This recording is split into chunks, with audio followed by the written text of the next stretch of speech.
మనిషి ఎప్పుడూ అనుకుంటాడు, ఇది చిన్న తప్పు మాత్రమే, అల్లాహ్ క్షమిస్తాడు అని. కానీ చాలా సార్లు అదే చిన్న తప్పు మనల్ని నరకం వైపుకు తీసుకెళ్తుంది. వాటిలో ముఖ్యంగా 3 విషయాలు తెలుసుకుందాం. 1. కొంతమంది పీరియడ్ సమయంలో భార్యతో దగ్గర కావటం పెద్ద విషయం కాదు అనుకుంటారు. కానీ అది అల్లాహ్ ఆజ్ఞను విస్మరించడం. అలాగే దైవ ప్రవక్త ఇలా తెలియజేశారు, పీరియడ్ లో ఉండగా లేదా వెనుక భాగం ద్వారా స్త్రీతో కలిసినవాడు దైవ ప్రవక్తపై అవతరింపబడిన ఖురాన్ను తిరస్కరించినవాడవుతాడు. 2. మూత్రం తర్వాత శుద్ధి చేయకపోవడం.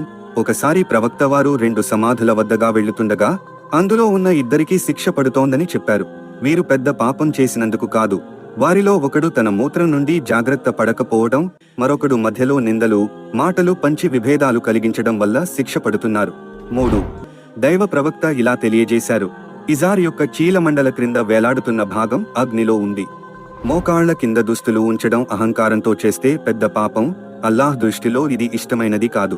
అలాగే నమాజ్ యొక్క ప్రతిఫలం కూడా దక్కకపోవచ్చు. కాబట్టి పరిశుద్ధతను కాపాడు, అల్లాహ్ భయంతో జీవించు, అహంకారాన్ని దూరం పెట్టు, నీ ప్రతి పని ఆయనను సంతోషపెట్టేలా చేయి. చిన్న తప్పులనైనా సరిదిద్దు, ఎందుకంటే నేటి పశ్చాత్తాపం రేపటి రక్షణ అవుతుంది ఇన్షాల్లా.